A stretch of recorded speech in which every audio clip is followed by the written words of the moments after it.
नमस्कार साथियों, प्यारे विद्यार्थियों, मेरे किसान भाइयों और पशुपालकों। आज वर्तमान समय में आज से लगभग 1 या 1.5 महीने पहले तक जो हमारे देश में और हमारे राज्य में एक वायरस फैल रहा है जो काफी पशु अर्थात जो गाय को ज्यादा प्रभावित कर रहा है, जो हमारी गौ माता है उसमें ये ज्यादा वायरस फैल रहा है। आज हम यही देखेंगे कि ये वायरस क्या है, कहां से आया है, कब फैलना ये प्रारंभ हुआ था और इसके कौन कौन से लक्षण हैं और इसके क्या उपाय हम कर सकते हैं। कुछ घरेलू उपाय भी हैं और कुछ जो डॉक्टर की सहायता से हम उपचार कर सकते हैं हमारी गौ माता के लिए। तो आइए देखते हैं हम जो लंपी त्वचा रोग है इसके बारे में हम विस्तार से जानकारी प्राप्त करेंगे इस वीडियो में। तो देखते हैं हम जो लंपी है ये सन 1929 में सर्वप्रथम जाम्बिया में देखा गया था। जाम्बिया है दक्षिणी अफ्रीका में। यहां पर सबसे पहले जो लंपी त्वचा रोग गाय में देखा गया था। इसके बाद में ये 1912 में यूरोप, रूस और कजाकिस्तान जैसे राष्ट्रों में पहुंच गया। यदि एशिया की बात करते हैं तो एशिया में सन 2019 में यह बांग्लादेश में देखने को मिला था। और यदि भारत की बात करें तो भारत में जो त्वचा रोग है, ये लंपी त्वचा रोग, ये 2019 में 12 अगस्त को सर्वप्रथम जो केस देखा गया था वो उड़ीसा में देखा गया था। इस प्रकार से ये जो वायरस है ये फैलता हुआ दक्षिणी अफ्रीका से हमारे भारत तक पहुंच गया है और सर्वाधिक जो ये प्रभावित कर रहा है ये गाय को कर रहा है। गाय के अलावा ये भैंस में भी देखा गया है, लेकिन भैंसों में इस वायरस को इतना नहीं देखा गया है। भैंसें इतनी प्रभावित नहीं है जितनी गाय है। कि ये जो वायरस है ये किस कारण से, या हम यूं देखें कि ऐसे कौन से कारक हैं जो लंपी यानी कि जो त्वचा रोग है इसके लिए जिम्मेदार हैं। सबसे पहले कैप्रोपॉक्सी वायरस है। जो ये वायरस फैल रहा है ये कैप्रोपॉक्सी वायरस है, जिसको एक अलग नाम से भी बोला जाता है, निथलिंग वायरस भी इसको कहते हैं। देसी भाषा में यदि बात करें तो हमारे जो भारत में हैं ज़्यादातर जो लोग हैं, किसान हैं, पशुपालक हैं, वो देसी भाषा ही समझते हैं। तो हम यूं बताएं कि हमारे देसी भाषा में हमारे राजस्थान की बात करें तो इसको कहते हैं गठिया रोग, या इसको गांठदार रोग के नाम से भी जाना जाता है। इसके अलावा हमारे राजस्थान में इसको माता रोग भी कह देते हैं, जैसे छोटी माता, बड़ी माता। इसमें भी, इस रोग में भी क्या होता है कि जो पशु हैं, पशु के शरीर पर गांठें बन जाती हैं, यानी फपोले टाइप में गांठें बन जाती हैं। और यदि ये गांठें पक जाती हैं तो कुछ समय के बाद में ये फपोले फूट जाते हैं, जिससे पशु के शरीर के ऊपर घाव भी बन जाता है। इसके अलावा ये रोग गाय और भैंस को प्रभावित करता है। मैंने बताया कि सर्वाधिक जो प्रभावित कर रहा है ये गाय को सबसे ज्यादा प्रभावित कर रहा है, लेकिन कई बार ये भैंस में भी देखा गया है।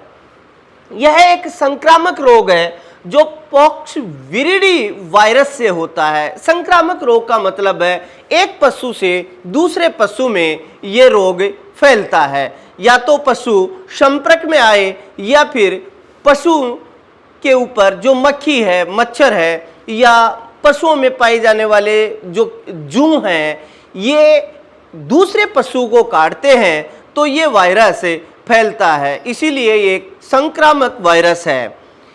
इसके अलावा यदि हम देखें तो ये मनुष्य में कभी भी नहीं फैलेगा, अर्थात पशु से मनुष्य में नहीं आता है, क्योंकि ये जूनोटिक रोग नहीं है, अर्थात पशु से कभी भी मनुष्य में नहीं आएगा।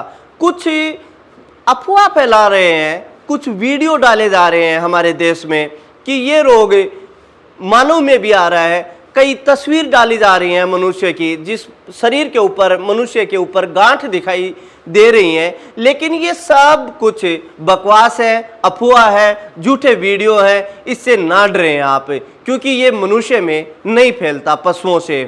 कई अफवाहें ये भी आ रही हैं कि जो ये त्वचा रोग, लंपी त्वचा रोग से ग्रसित गाय है, उसका दूध पीने से मनुष्य में भी लंपी रोग आ सकता है। लेकिन ये सारी की सारी अफवाहें हैं। हाँ, ये जरूरी है, यदि आप कुछ सावधानी बरतें तो आप जिस संक्रमित गाय है उसका दूध यदि ले रहे हैं तो उसको गर्म करके आसानी से आप, आराम से आप पी सकते हैं, निडर होकर पी सकते हैं, क्योंकि ये मनुष्य में कभी भी नहीं फैलेगा, क्योंकि यह एक जूनोटिक रोग है, अर्थात मनुष्य में कभी भी नहीं फैलेगा। ये रोग कंटेजियस डिसीज रोग है, जो पशुओं में आपस में जो संपर्क होता है पशुओं का, उससे फैलता है। इसलिए हम क्या करें कि जो पशु हैं, पशुओं को अलग, जो जिस पशु के रोग हो गया है उस पशु को अन्य जो स्वस्थ पशु हैं उनसे दूर कर देना चाहिए। इस रोग में क्या होता है कि पशु के शरीर के ऊपर गांठें हो जाती हैं।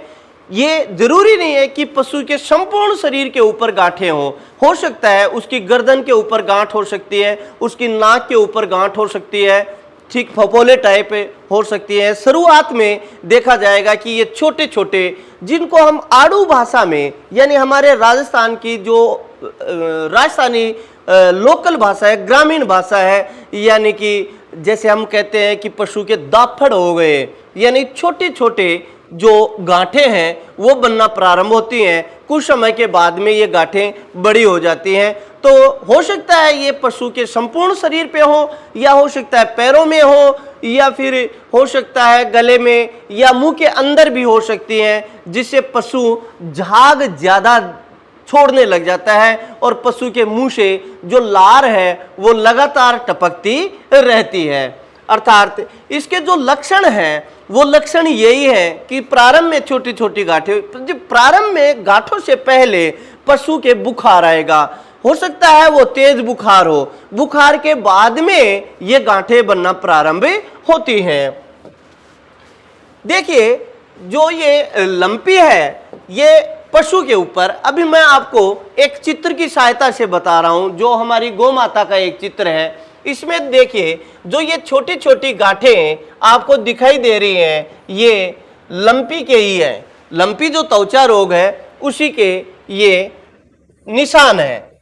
यानी कि इस आप चित्र में देखोगे, कई बार क्या होता है कि ये जो फपोले फूट जाते हैं, उसके बाद में गाय के ऊपर देखिए ये जो धब्बे हैं वो गहरे हो जाते हैं और कई बार घाव भी पड़ जाता है। इसी प्रकार गाय के जो पैरों में सूजन आना, ये भी एक लंपी त्वचा रोग का ही लक्षण होता है। ये आप तस्वीर के माध्यम से देख सकते हैं कि लंपी रोग के जो निशान हैं वो किस तरीके से पड़ते हैं। यदि हम लंपी रोग हमने देख लिया कि किसी पशु में लंपी रोग है, तो अब हम इसका उपचार किस प्रकार से करें। देखिए, सबसे पहले तो मैं यही सुझाव देना चाहूंगा कि यदि आपने किसी पशु में ये लक्षण देखे हैं कि उसके बुखार आया है, फिर छोटी छोटी गांठें पड़ना प्रारंभ हो गई है, तो आप शीघ्र ही अपना जो पशु चिकित्सक है उसको सूचित करें, या उनको अपने घर बुलाएं, या कोई आपके नजदीक पशु चिकित्सालय है, अपने पशु को वहां लेकर जाएं और चिकित्सक के द्वारा ही उसका इलाज करवाएं। अब चिकित्सक के पास में इसका इलाज है, लेकिन हम ये पुख्ता नहीं कह सकते कि इसका इलाज है। अब इसमें चिकित्सक क्या करता है कि पहली चीज तो जो बुखार आया है, इसमें जैसे मनुष्य के पैरासीटामोल इंजेक्शन दे दिया जाता है, उसी प्रकार से पशुओं में भी पैरासीटामोल इंजेक्शन लगता है, जिसके द्वारा बुखार में आराम आता है।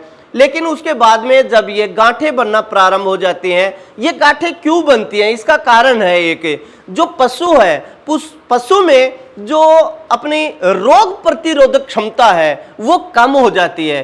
कम होने के कारण अन्य जो रोग हैं वो भी पशु के लग जाते हैं। पहली चीज आप ये ध्यान दीजिए, आपको घबराने की आवश्यकता नहीं है। यदि किसी पशु में आपने लंपी रोग के जो लक्षण देखे हैं वो उससे घबराने की आवश्यकता नहीं है। उसका यदि ट्रीटमेंट यदि आप शीघ्रता से लेते हैं तो पशु बिल्कुल ठीक हो जाएगा आपका। लेकिन यदि आपने असावधानी बरती है कि नहीं भाई अपने आप ठीक हो जाएगा, हम ये कर देंगे, अलग पशु को अलग कर देंगे, अपने आप ठीक हो जाएगा, 5-10 दिन के बाद में हमारे ग्रामीण के जो लोग ये सोचते हैं कि भाई माता निकल आई है तो माता में इसको दवाई नहीं दिलानी चाहिए या इंजेक्शन नहीं दिलाने चाहिए, ये जो भ्रांतियां हैं इनको हटा दीजिए। सब जब आप लक्षण देख रहे हैं उसी समय आप चिकित्सक की सहायता लें और पूर्ण रूप से इलाज करवाएं। यदि ऐसा नहीं कर रहे हैं आप तो कुछ दिन के बाद में या 10-15 दिन के बाद में पशु में रोग प्रतिरोधक क्षमता कम हो जाती है, जिसे देखते देखिए कि गौ माता के आप फेफड़ों में यदि लंपी हो गया है तो फेफड़ों में यदि इन्फेक्शन ज्यादा हो गया है तो उससे क्या होगा, निमोनिया होने की आशंका रहती है। और यदि निमोनिया हो गया तो उसका बचाव नहीं है, क्योंकि पशु में काफी कमजोरी आ जाएगी और पशु मरने के कगार पे पहुंच जाता है। इसलिए मेरा सुझाव यही है कि आप सर्वप्रथम अपने पशु चिकित्सक है उसकी सलाह लें, उसका जो ट्रीटमेंट है वो लें, जिससे आपका पशु शीघ्रता से सही हो जाएगा, स्वस्थ हो जाएगा। अब देखें कि क्या करना है हमारे को। पहली चीज मैंने आपको बता दी कि सबसे पहली चीज तो यही है कि पशु चिकित्सक की सलाह लें, उसका जो ट्रीटमेंट है वो लें। दूसरी चीज, हो सकता है हमारा पशु खत्म हो गया है। अब यदि पशु खत्म हो जाता है तो हम उसके प्रति लापरवाही ना बरतें। यदि कोई पशु खत्म हो चुका है, मृतक हो गया है, तो उस पशु को एक गहरा गड्ढा खोदकर उस गड्ढे में दबा देना चाहिए। अब पशु को दबाते समय उसके ऊपर नमक डाल देना चाहिए, जिससे वो दुर्गंध नहीं फैलाएगा और शीघ्रता से गल जाएगा। यदि ऐसा आप करते हो, ये करना क्यों जरूरी है? यदि आप मृत पशु को खुले में छोड़ रहे हो तो खुले में वो बिखरेगा, गलेगा, सड़ेगा, दुर्गंध फैलाएगा। दूसरी चीज, जो कौवे हैं या अन्य पक्षी हैं उसको खाएंगे तो वो ही पक्षी इस वायरस को दूसरे पशुओं तक फैला सकते हैं। तो आपके क्षेत्र में ये जो लंपी वायरस है वो काफी बढ़ने की आशंका हो जाती है। इसलिए आप स्वयं जिम्मेदार लोग हैं। आज हमारे नौजवान हैं हमारे साथ में, ये नौजवान काफी अपनी भूमिका निभा रहे हैं, गौ माता की रक्षा कर रहे हैं, बढ़ चढ़कर इसमें भूमिका निभा रहे हैं अपनी। मैं इन नौजवानों को तहे दिल से इनका अभिनंदन करता हूं, इनको सत सत नमन करता हूं, जो हमारे समाज के लिए, हमारी गौ माता के लिए ये आज भी तत्पर है।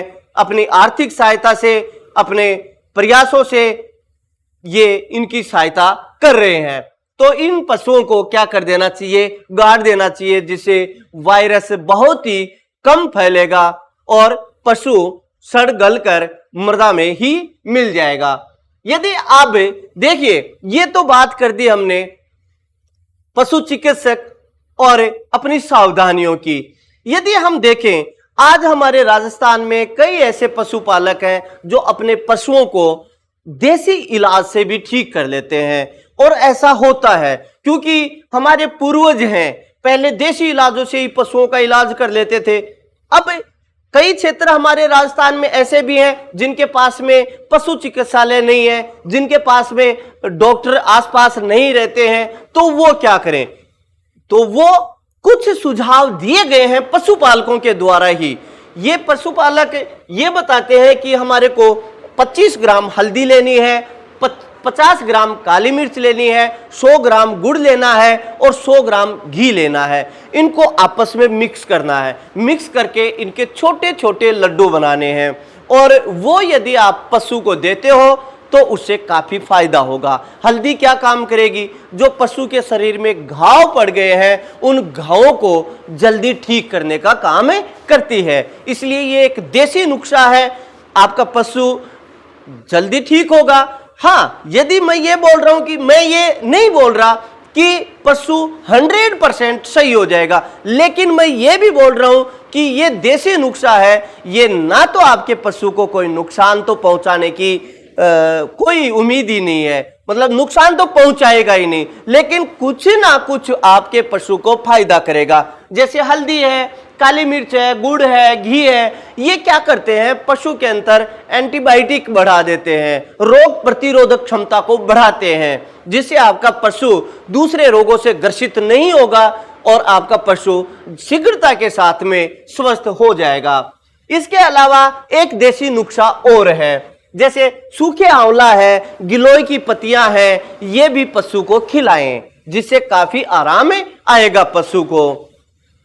दूसरी चीज, जो पशु के ऊपर घाव हो गए हैं, जो गांठें थी, गांठें फूट गई हैं, घाव हो गया है, उनके लिए क्या करना है आपको कि पशु को नीम के पत्ते उबाल लें आप पानी में और कुछ उसमें फिटकरी मिला लें और उस पशु को उससे नहलाएं, जिससे क्या होगा कि जो आपके जो गांठें फूटी हैं, गांठों में जो घाव पड़ा है, रक्त आ रहा है, खून बह रहा है, फिटकरी से वो खून बहना बंद हो जाएगा और नीम के पत्तों से उसकी सफाई होती रहेगी। उसके बाद में आप एक थोड़ी हल्दी लें, हल्दी उसका लेप कर दें, जिससे क्या होगा, घाव शीघ्रता से भरेगा। ये कुछ देसी नुस्खे हैं। अब ये अपने को मैंने आपको बता दिया कि लंपी के लक्षण क्या है, किसकी वजह से फैल रहा है ये, तो सबसे ज्यादा तो ये इसी वजह से फैल रहा है जो आपस में पशु आपस में आ रहे हैं, क्योंकि ये वायरस है, एक पशु से दूसरे पशु में लगेगा। जिस प्रकार से आज से 2019, 20, 21 हमारे मनुष्य में एक रोग आया था कोविड, जो संपर्क से फैल रहा था, उसी प्रकार से आज हमारी इस गोमाता में ये एक वायरस आया है जो संपर्क से फैल रहा है, मक्खी मच्छर द्वारा फैल रहा है।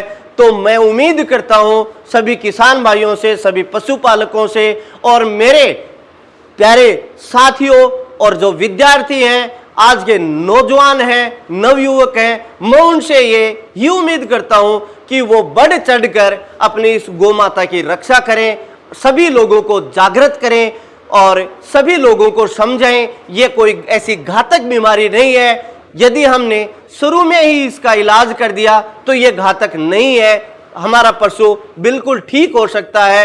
ये केवल आपकी जागरूकता के ऊपर ठीक हो सकता है। तो इसलिए मैं ये कहना चाहूंगा, मैं ये नहीं कह रहा कि मेरे वीडियो को आप लाइक करो, शेयर करो, लेकिन आप इस समाज के लिए, इस देश के लिए, हमारी इस गौ माता के लिए इस वीडियो को दूसरे हमारे जो पशुपालक हैं, हमारे किसान भाई हैं, उनको भी बताएं और इस वीडियो से हो सकता है हमारी गौ माता बच सकती है। जय हिंद। सभी किसान भाई पशुपालकों को मेरा राम राम।